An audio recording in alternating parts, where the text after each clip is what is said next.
Welcome to our deep dive into the 6 fatal flaws of liberal democracy. Buckle up, because this ride is going to get bumpy. Now I know what you're thinking. Liberal democracy, flawed, isn't that like the best we've got? And for a long time, that was the prevailing narrative, the end of history, the ultimate goal. But lately, it's starting to feel a bit like that old rickety roller coaster at the back of the park. You know, the one with the questionable safety record and the lingering smell of vomit. So let's unpack this, shall we? The world is changing, and with it, the political landscape is evolving in ways we might not have anticipated. The first flaw we're going to dissect is the very notion that liberal democracy is the only game in town. For decades, it has been touted as the ultimate form of governance, the pinnacle of political evolution. It's like that time you went to a potluck and your well-meaning but slightly misguided friend brought a bowl of plain lettuce and called it a salad. Sure, it's technically a salad, but it's missing a lot of the ingredients that make a salad truly enjoyable. Don't get me wrong, lettuce has its place, but it's hardly the main course. Just like how liberal democracy has its merits, but it's not the only option on the table. And that's kind of where we're at with liberal democracy. It's a familiar concept, one that many of us have grown up with and understand. But it's not without its flaws and limitations. It's there, it's familiar, but it's facing some stiff competition from other, arguably more flavorful, options. These alternatives are gaining traction and challenging the dominance of liberal democracy. We're talking about the rise of authoritarian capitalism, a system that's, shall we say, less concerned with individual liberties and more focused on economic growth at all costs. This model prioritizes economic success and stability over personal freedoms. Think China, think Russia, think places where you don't want to make too many jokes about the government while connected to public Wi-Fi. These countries have shown that it's possible to achieve significant economic growth without adhering to democratic principles.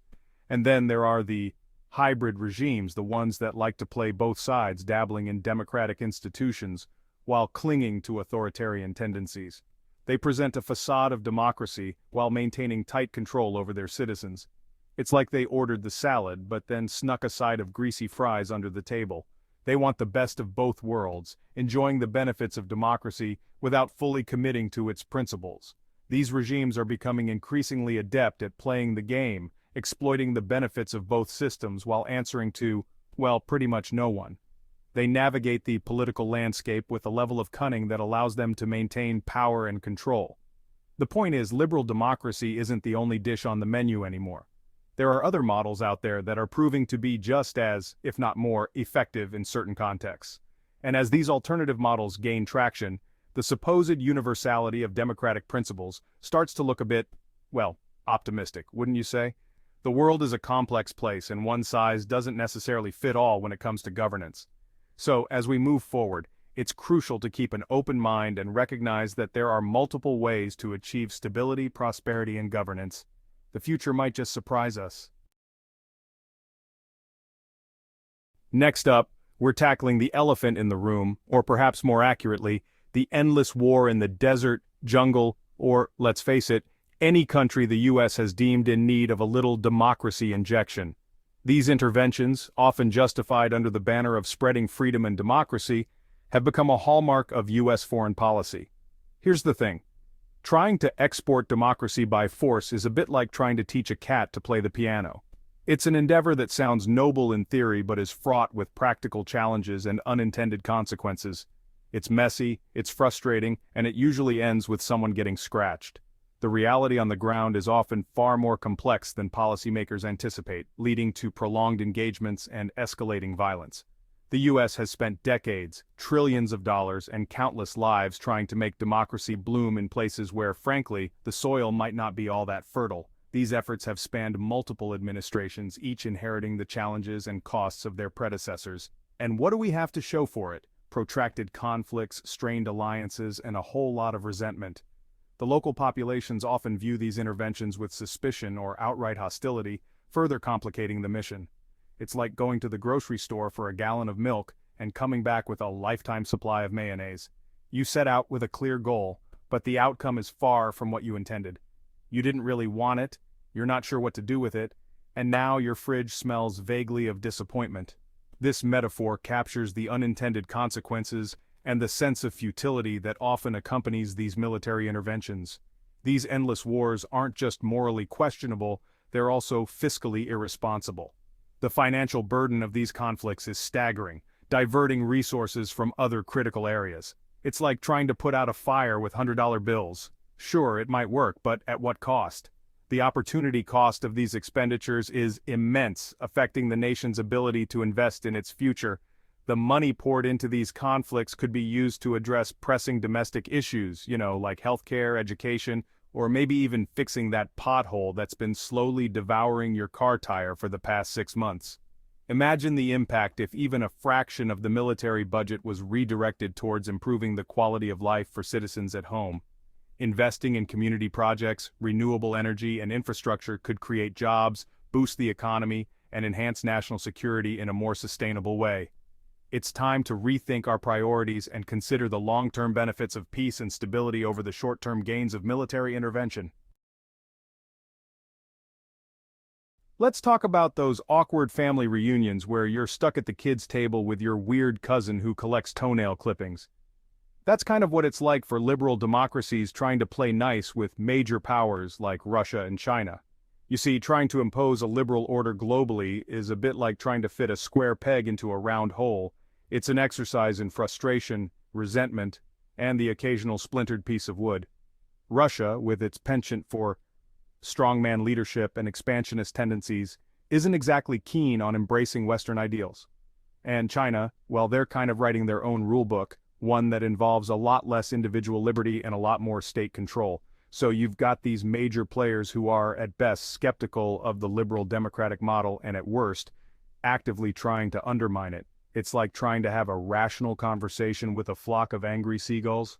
No matter how hard you try, it's probably going to end with you covered in something unpleasant.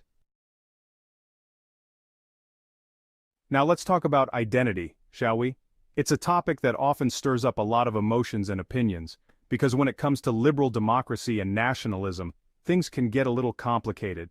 These two concepts, while both important, often find themselves at odds with each other. It's like that time you tried to make a cake for your friend's birthday, but you accidentally used salt instead of sugar.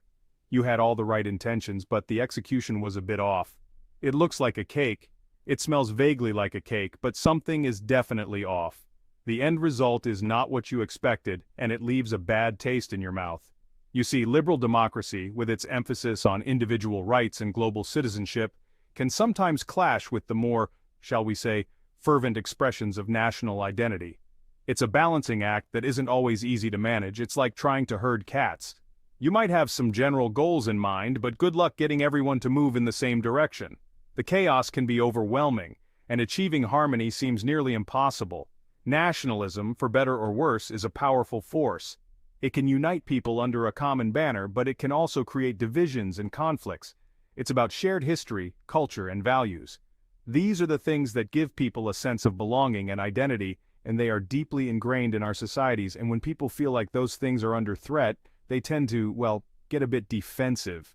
It's a natural reaction to protect what you hold dear. It's like that time you left your favorite sweater at a party, and someone, probably Steve from accounting, decided to borrow it. You didn't want to make a scene, but you also didn't want to lose something important to you. You're not going to let that stand, are you? You're determined to get it back no matter what it takes.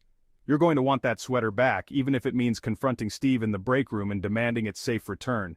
It's a small example, but it illustrates how personal and emotional these issues can become.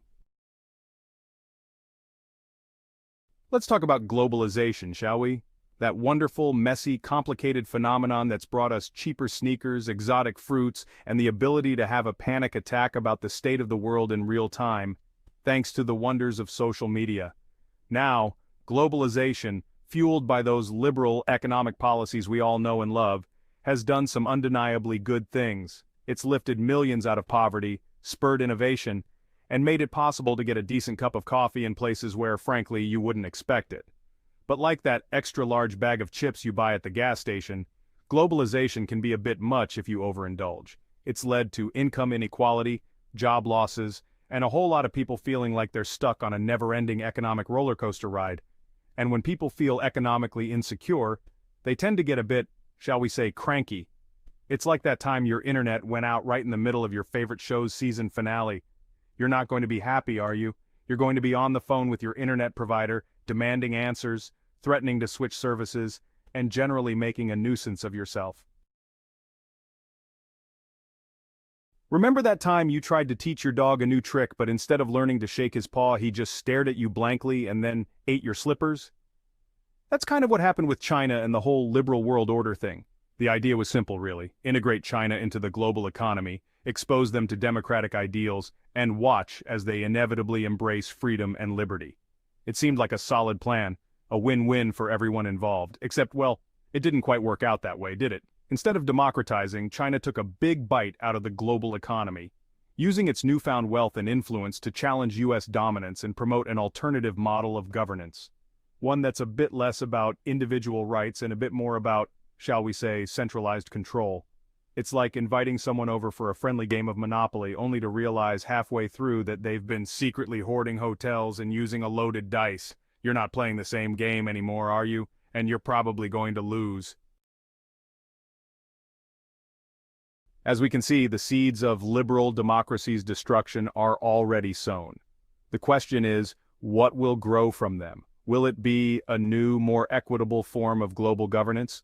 Or will it be something more fragmented, more chaotic, more defined by competition and conflict? The answers, my friends, are far from clear, but one thing is certain: the world is changing and the old order is crumbling. The future is uncertain, but one thing's for sure: it's going to be interesting, so stay tuned as we explore the emerging global orders that might just reshape our world.